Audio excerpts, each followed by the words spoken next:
Hello students. So இன்னைக்கு நம்ம இந்த கிளாஸ்ல என்ன பார்க்க போறோம் அப்படினா transition elements எப்படி வந்து ஒரு catalyst யூஸ் ஆகுது அப்படினு பார்க்க போறோம். So நிறைய chemical reactions occur ஆகுது. அந்த chemical reactions எல்லாத்துலயுமே இந்த transition elements பார்த்தோம் அப்படினா ஒரு good catalyst யூஸ் ஆகுது. அந்த catalytic propertiesக்கு என்ன ரீசன்? அந்த ரீசன் ரெலவெண்டா சில எக்ஸாம்பிள்ஸ் பத்தி நம்ம இந்த வீடியோல டிஸ்கஸ் பண்ண போறோம். சரியா? சரி. இப்போ நம்மளுடைய டே டு டே லைஃப்ல நம்ம நிறைய ப்ராடக்ட் வந்து யூஸ் பண்றோம். அதாவது இந்த அழகு சாதன cosmetic items, drugs, medicines, soap, இந்த மாதிரி நிறைய நம்ம வந்து யூஸ் பண்றோம். இது எல்லாத்தையுமே பார்த்தோம் அப்படின்னா ஒரு கேட்டலிஸ்ட் இல்லாம நம்ம ப்ரிப்பேர் பண்ணோம் அப்படின்னா அதில் நிறைய வேஸ்டேஜ் ஏற்படலாம், நிறைய காஸ்ட், அதை ப்ரிப்பேர் பண்றதுக்கு நிறைய பணம் தேவைப்படும், நிறைய டைம் எடுத்துக்கணும், கம்மியான ஈல்டு தான் கிடைக்கும். இந்த மாதிரி நிறைய டிஸ்அட்வான்டேஜஸ் இருக்கு. இதையே நம்ம ஒரு கேட்டலிஸ்ட் முன்னாடி இந்த ரியாக்ஷன்ஸை கேரிட் அவுட் பண்ணணும்னு வச்சுக்கோங்களேன், அதில் வந்து காஸ்ட்டும் கம்மியாக தான் ஆகும், மணி கம்மியாக தான் ஆகுது. அதுக்கப்புறம் பார்த்தோம்னா நிறைய வேஸ்டேஜ் வந்து இருக்காது, நிறைய ஈல்டு கிடைக்கும். அந்த ப்ராடக்ட் வந்து கிடைக்கக்கூடிய டைமிங் பார்த்தோம் அப்படின்னா மினிமைஸ் ஆகும். ஸோ இந்த மாதிரி நிறைய அட்வான்டேஜஸ் இருக்கு இந்த கேட்டலிஸ்ட்னால. ஸோ இந்த மாதிரியான அட்வான்டேஜஸ் எல்லாத்தையுமே இந்த டிரான்சிஷன் எலமெண்ட்ஸ் இருக்கிறதுனால இது வந்து ஒரு குட் கேட்டலிஸ்டா யூஸ் ஆகுது. ஓகே, ஸோ முதல்ல கேட்டலிஸ்ட் அப்படின்னா என்னன்னு நமக்கு டெஃபினேஷன் தெரியணும். ஸோ இந்த கேட்டலிஸ்ட் என்ன பண்ணும் அப்படின்னா ஒரு கெமிக்கல் ரியாக்ஷன்ல ஸ்பீட் ரேட் ஆஃப் ரியாக்ஷனை வந்து ஆல்டர் பண்ணும். ஸோ ஆல்டர் அப்படின்னா சேஞ்ச் பண்றது. இட் மேபி டிக்ரீஸ் பண்ணும், அல்லது வந்து இன்க்ரீசஸ் பண்ணும், அல்லது டஸ் நாட் சேஞ்ச், அப்படியே மீடியமா அதே ரேட்லயே வச்சிருக்கும். இதுதான் ஒரு கேட்டலிஸ்டோட function. So a catalyst is a substance which is used to alter the rate of a chemical reaction. ரேட்டை சேஞ்ச் பண்ணுதான், அது மட்டும் இல்லாம அந்த கெமிக்கல் ரியாக்ஷன்ல அந்த கேட்டலிஸ்ட் எந்த விதமான பாதிப்பையும் ஏற்படுத்துறது இல்லை, அது ரியாக்ஷன்ல இன்வால்வ் ஆகுறதும் இல்லை. ஸோ அதெல்லாம் எடுத்துருக்கேன். it does not undergoing any chemical changes. So இதுதான் catalyst. Catalyst is a substance which is used to alter the rate of chemical reaction without undergoing any chemical reaction. So இதுதான். பாருங்க, ஒரு reaction ஒண்ணு இருக்கு. Reaction அப்படினால என்ன அர்த்தம்? Reactant molecules reaction undergo பண்ணி so product molecules தரும். அப்படிதானே? இப்ப கேட்டலிஸ்ட் இல்லாம இந்த ரியாக்ஷன் நடக்கு அப்படின்னா இந்த ரியாக்டன்ட் என்ன ஆகும்? இப்படி கொஞ்சமா அப்படி ரியாக்ட் ஆகி அப்புறம் ஒரு பர்டிகுலர் ஸ்டேஜ்ல தான் இப்படி போய் ப்ராடக்ட்டை போய் ஃபார்ம் பண்ணும். சரியா? இந்த மாதிரி. சரி, வித்தவுட் கேட்டலிஸ்ட் அப்ப இந்த மாதிரி ரியாக்டன்ட் மாலிகூல் இந்த மாதிரி ப்ராடக்ட்டை தருது. இப்ப இந்த ரியாக்ஷன்களுடைய வேல்யூவை கால்குலேட் பண்ணோம் அப்படின்னா EA வேல்யூன்னு சொல்லுவாங்க, ஆக்டிவேஷன் எனர்ஜி வேல்யூ. பார்த்தோம்னா ஹையா இருக்கும். இதே ரியாக்ஷனை ஒரு கேட்டலிஸ்ட் முன்னாடி நம்ம ட்ரீட் பண்ணோம்னு வச்சுக்கோங்களேன், அங்க இந்த ரியாக்டன்ட் மாலிகூல் இப்படி ஃபாஸ்டா ரியாக்ட் ஆகி இந்த மாதிரி ப்ராடக்ட்டை தந்துடும். இங்க EA வேல்யூ பார்த்தோம் அப்படின்னா ரொம்ப லெஸ்ஸரா இருக்கும். ஸோ இதுதான். ஸோ எந்த ஒரு ரியாக்ஷன்ல ஆக்டிவேஷன் எனர்ஜி வேல்யூ லோவா இருக்குதோ அந்த ரியாக்ஷன் எஃபெக்டிவா நடந்து மோர் ப்ராடக்ட்டை வந்து தரும். இப்போ கேட்டலிஸ்ட் இருக்கிறப்ப EA வேல்யூ கம்மியாகுது, அங்க நமக்கு நிறைய ஈல்டும் வந்து கிடைக்குது. சரி, இப்போ இந்த டி பிளாக் எலமெண்ட் வந்து ஏன் கேட்டலிஸ்டா யூஸ் ஆகுது, அதோட கேட்டலிட்டிக் ப்ராப்பர்ட்டிஸ்க்கு என்னென்ன ரீசன் அப்படின்னு சொல்லி பார்த்தா, ஸோ ஃபர்ஸ்ட் ரீசன், அதுல செவரல் வேக்கன்ட் டி ஆர்பிட்டால்ஸ் இருக்கு. N-1 d ஆர்பிட்டால்ஸ் இருக்கு. அது வந்து பெனில்டிமேட் ஷெல். அப்படிதான் அந்த பெனில்டிமேட் ஷெல்ல நிறைய வேக்கன்ட் ஆர்பிட்டால்ஸ் இருக்கிறதுனால அது ஒரு குட் கேட்டலிஸ்டா யூஸ் ஆகுது. சோ ரெண்டாவது ரீசன் பார்த்தோம் அப்படின்னா ஆக்சிடேஷன் ஸ்டேட்ஸ் பத்தி சொல்ல போறோம். So D block element exhibit variable oxidation states. So இந்த மாதிரி வேரியபிள் ஆக்சிடேஷன் ஸ்டேட்ஸ் எக்ஸிபிட் பண்றது இதோட கேட்டலிட்டிக் ப்ராப்பர்ட்டிக்கு ஒரு ரீசனா இருக்கு. நெக்ஸ்ட் பார்த்தோம் அப்படின்னா சோ இந்த காம்பவுண்ட்ஸ் எல்லாமே பார்த்தோம் அப்படின்னா காம்ப்ளெக்ஸ் காம்பவுண்ட்ஸ் வந்து ஃபார்ம் பண்ணுது. சோ ஏன் அப்படின்னா நிறைய வேக்கன்ட் ஆர்பிட்டால்ஸ் இருக்கு.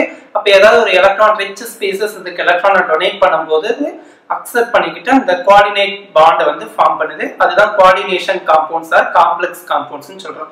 சோ அந்த காம்ப்ளெக்ஸ் காம்பவுண்டை ஃபார்ம் பண்றதுக்கும் ஒரு ரீசனா நம்ம சொல்லலாம். அடுத்து presence of active sites. So active sites அப்படின்னா நமக்கு அடுத்து சர்ஃபேஸ் கெமிஸ்ட்ரி அப்படிங்கிற லெசன்ல வரும், அங்க போய் நம்ம அதை டீடைலா பார்க்கலாம். சோ ரியாக்டன்ட் மாலிகூல்ஸ் சைஸ் வந்து இப்படி அன்ஈவனா இருந்துச்சுன்னு வச்சுக்கோங்களேன், அதுல வந்து கேட்டலிஸ்ட் மாலிகூல்ஸ்ல அப்படி வந்து இது பண்ணி இந்த ரியாக்டன்ட்ஸ்ல வந்து நிறைய ப்ராடக்ட் வந்து தரும். சோ இந்த மெக்கானிசத்தோட நம்ம சர்ஃபேஸ் கெமிஸ்ட்ரியில வந்து படிக்கலாம். சோ நிறைய ஆக்டிவ் சைட்ஸ் இருக்கிறதுனாலயும் இந்த டி பிளாக் எலிமெண்ட்ஸ் வந்து நமக்கு வந்து ஒரு குட் கேட்டலிஸ்டா யூஸ் ஆகுது. So 4 reasons: several vacant d orbital, able to form complex compounds, exhibit variable oxidation states, and one more point, presence of active sites in the transition elements. So இந்த நாலு ரீசன்ஸ்னால தான் இது வந்து ஒரு குட் கேட்டலிஸ்டா use ஆகுது.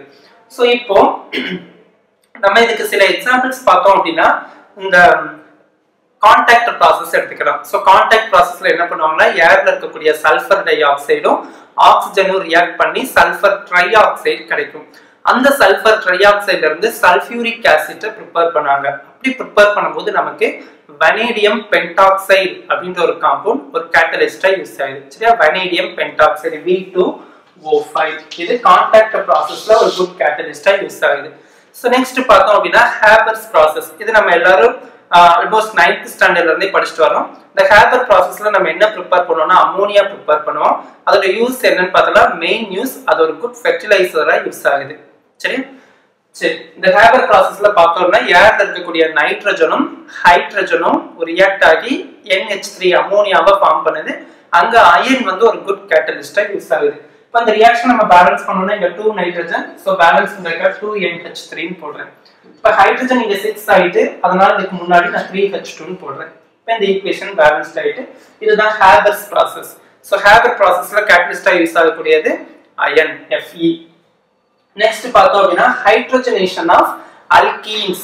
நம்ம புக்ல ஒலிஃபின்ஸ்னு கொடுத்துருப்பாங்க. ஸோ அல்கீன்ஸ்னுடைய ப்ரீவியஸ் நேம் தான் ஒலிஃபின்ஸ். அதாவது டபுள் பாண்ட் இருக்கக்கூடிய காம்பவுண்ட்ஸ். அந்த ஒலிஃபின்ஸ்ல இருந்து நம்ம வந்து ஆல்டிஹைடை வந்து ப்ரிப்பேர் பண்ண போறோம். ரைட்டா?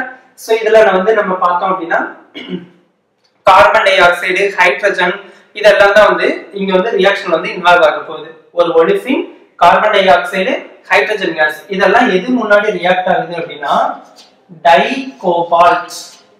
டைகோபால்ட் கார்பனைல் CO வந்து 8 டைம்ஸ் இருக்கும். ஸோ ஆக்டா கார்பனைல் அப்படின்ற ஒரு காம்ப்ளெக்ஸ் வந்து இது வந்து கேட்டலிஸ்டா யூஸ் ஆகுது. டைகோபால்ட் ஆக்டா கார்பனைல் அப்படின்ற ஒரு காம்ப்ளெக்ஸ் இங்க கேட்டலிஸ்டா யூஸ் ஆகுது. ஸோ இங்க நான் எடுத்துக்கக்கூடிய அந்த அல்கீன் என்னன்னு பாத்தீங்கன்னா ப்ரோபிலீன். சரியா, ப்ரோபிலீன் அல்லது ப்ரோபீன். இந்த ப்ரோபீன் வந்து பார்த்தோம்னா 3 கார்பன் இருக்கும். So CH3 CH double bond CH2 இதுதான் ப்ரோபீன். இந்த ப்ரோபீனோட கார்பன் டை ஆக்சைடு ஹைட்ரஜன் நம்ம சேர்க்கும்போது நமக்கு டிஃபரண்ட் ஆல்டிஹைட்ஸ் வந்து கிடைக்குது. அதுல ஃபர்ஸ்ட் ஆல்டிஹைட் பார்த்தோம் அப்படின்னா பியூட்டனால். ஓகே, ஸோ பியூட்டனால் அப்படின்னாலே 4 கார்பன் அப்படிதானே.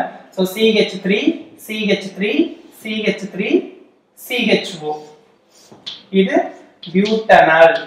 ஸோ 1வது பொசிஷன்ல நமக்கு ஆல்டிஹைட் இருக்கறனால அத 1 பியூட்டனால் அப்படின்னு சொல்லலாம். ஸோ ஆல்டிஹைடா இருந்தாலே அதோட சஃபிக்ஸ் நேம் ஆல் அப்படின்ற நேமோட முடியணும். So butanol. ஓகே, ஸோ இன்னொரு ஆல்டிஹைட் என்ன கிடைக்கும் அப்படின்னா 2-மெத்தில் புரோப்பனால். ஓகே, 2-மெத்தில் புரோப்பனால். பாருங்க ஆல்டிஹைட் குரூப் இதுக்கு தான் ஃபர்ஸ்ட் பிரெஃபரன்ஸ். ஸோ 1வது கார்பன், இது 2வது கார்பன், இது 3rd கார்பன். ஸோ செகண்ட் பொசிஷன்ல ஒரு மெத்தில் குரூப் இருக்கிறதுனால 2-மெத்தில் புரோப்பனால். 2-மெத்தில் 1-புரோப்பனால் கூட சொல்லலாம், அல்லது புரோபேன் 1-ஆல் என்னனாலும் சொல்லிக்கலாம். சரி, இதுதான் ஹைட்ரோஜனேஷன் ஆஃப் அல்கீன். இதுக்கு இன்னொரு நேம் என்னன்னு சொல்லி பாத்தீங்கன்னா ஹைட்ரோஃபார்மைலேஷன். சோ ஹைட்ரஜனும் ஆட் ஆகுது, இந்த COவும் ஆட் ஆகுது. சோ அதனால இது என்ன சொல்றாங்கன்னா ஹைட்ரோஃபார்மைலேஷன் அப்படின்னு சொல்லலாம். சோ அடுத்த எக்ஸாம்பிள் பார்த்தோம் அப்படின்னா ஆசிட்டை ப்ரிப்பேர் பண்ணக்கூடிய மெத்தட். இங்க பார்த்தோம் அப்படின்னா அசிட்டால்டிஹைட்ல இருந்து அசிட்டிக் ஆசிட்டை ப்ரிப்பேர் பண்றதுக்கு இது வந்து யூஸ் ஆகுது. இங்க நமக்கு கேட்டலிஸ்ட் என்ன அப்படின்னா ரோடியம் காம்ப்ளெக்ஸ் யூஸ் ஆகலாம், அல்லது வந்து இரிடியம் காம்ப்ளெக்ஸஸ் வந்து இதுல குட் கேட்டலிஸ்டா ஆக்ட் ஆகுது. So acetaldehyde CH3 CHO rhodium complex or iridium complex முன்னாடி அசிட்டிக் ஆசிட் CH3 COOH கூட நமக்கு வந்து ப்ராடக்டா தருது. ஸோ இது வந்து கார்பன் டை ஆக்சைடு அட்மாஸ்பியர்ல வந்து இந்த ரியாக்ஷன் வந்து நடக்கும். நெக்ஸ்ட் சரி கார்பன் மோனாக்சைடு. ரைட்டா? அடுத்து Ziegler-Natta catalyst. சரியா? Ziegler-Natta catalyst. So இது வந்து ஒரு 2 மார்க் क्वेश्चनல ரொம்ப இம்பார்ட்டன்ட்டா கேட்கக்கூடிய question. What is Ziegler-Natta catalyst னு கேட்பான். அப்ப டைட்டேனியம் டெட்ராக்ளோரைடும் ட்ரை அல்கைல் அலுமினியம் அல்லது ட்ரை எத்தில் அலுமினியம் இதுதான் என்னது அப்படின்னா Ziegler-Natta catalyst. So tri alkyl aluminium and titanium tetrachloride இந்த மிக்சருக்கு பேர் தான் Ziegler-Natta catalyst. இது எதுக்கு யூஸ் ஆகுது அப்படின்னா பாலிமரைசேஷன் ரியாக்ஷன்ல யூஸ் ஆகுது. ஸோ நிறைய ஆர்கானிக் காம்பவுண்ட்ஸை பாலிமரைஸ் பண்றதுக்கு இந்த கேட்டலிஸ்ட் வந்து யூஸ் ஆகுது. இது ஒரு mixture titanium tetrachloride plus trialkyl aluminium. இந்த மிக்சருக்கு பேர் தான் ஜீக்லர்-நட்டா கேட்டலிஸ்ட். இங்க நமக்கு பாருங்க இந்த மாதிரி ஒரு அல்கீன் வந்து இருக்கு, ஒலிஃபின் வந்து இருக்கு. சோ இந்த ட்ரைமெத்தில் ப்ரோப்ளீன் அப்படின்னு சொல்லலாம். ட்ரைமெத்தில் ப்ரோப்பீன் இதை வந்து பாலிமரைஸ் பண்றதுக்கு அந்த ரியாக்ஷன் வந்து யூஸ் ஆகுது. ஸோ பாலிமரைசேஷன் அப்படின்னாலே சிங்கிள் மோனோமர்ஸ் எல்லாம் சேர்ந்து ஒரு மேக்ரோ மாலிகுல்ஸ் தரக்கூடிய ரியாக்ஷன் தான் பாலிமரைசேஷன். ஸோ பாலி அப்படின்னாலே மெனி அப்படின்னு சொல்லி அர்த்தம். சரி, ஸோ இந்த மாதிரி ஒரு அல்கீன் இந்த ஜீக்லர்-நட்டா கேட்டலிஸ்ட் முன்னாடி ரியாக்ட் ஆகி பாலிமரைசேஷன் அண்டர்கோ ஆகுது. ஸோ பாலிமரைசேஷனா வேற ஒன்றும் இல்லை, டபுள் பாண்ட் இருக்கக்கூடிய பாண்ட்ஸ் வந்து ஷிஃப்ட் ஆகும். தட்ஸ் இங்க பாருங்க, இந்த பாண்ட் இங்க ஷிஃப்ட் ஆகும், இந்த பாண்ட் இங்க ஷிஃப்ட் ஆகி இந்த சைடு வந்து n டைம்ஸ் போய்கிட்டே இருக்கும். இந்த செயின் வந்து growth ஆகி n டைம்ஸ் போய்கிட்டே இருக்கும். அததான் இங்க எழுதிருக்கேன். இந்த பாண்ட் இங்க ஷிஃப்ட் ஆகுதா, ஸோ இங்க ஒரு பாண்ட், இந்த பாண்ட் அங்கே ஷிஃப்ட் ஆகுது, அது ஒரு பாண்ட், இது வந்து n டைம்ஸ் அப்படியே போய்கிட்டே இருக்கும். ஸோ அதுதான் அந்த பாலிமர். சரி, ஸோ இதுதான் டி பிளாக் எலமெண்ட்ஸ்னுடைய கேட்டலிட்டிக் ஆக்டிவிட்டீஸ். ஸோ நமக்கு என்ன கேட்கலாம் அப்படின்னா, ஸோ அந்த கேட்டலிஸ்ட் அப்படின்ற கொஸ்டின் வந்து நமக்கு சர்ஃபேஸ் கெமிஸ்ட்ரியில தான் இம்பார்ட்டண்டா கேட்பாங்க. ஸோ இங்க ஜஸ்ட் கேட்டலிஸ்ட்னா என்னன்னு மட்டும் நமக்கு தெரிஞ்சா போதும். இந்த கொஸ்டின் கேட்கலாம், why D block element act as good catalyst அப்படின்ற கொஸ்டின் கேட்கலாம். இப்போ நம்ம இதை தான் ஆன்சரா எழுதணும். ஸோ இன்னொரு கொஸ்டின் இதுல பார்த்தோம் அப்படின்னா, ஸோ கம்ப்ளீட் த ரியாக்ஷன்ஸ்னு கேட்டு இதை கேட்கலாம், அல்லது right a short notes on hydro formation reaction அப்படின்னு சொல்லி கேட்கலாம். ஸோ நெக்ஸ்ட் வந்து வாட் இஸ் ஜீக்லர்-நட்டா கேட்டலிஸ்ட். ஸோ இது ஒரு இம்பார்ட்டன்ட் 2 மார்க் கொஸ்டின். ஸோ இதெல்லாம் பார்த்துக்கோங்க. ஸோ புரிஞ்சிருக்கும்னு நினைக்கிறேன் இந்த டாபிக். தேங்க்யூ.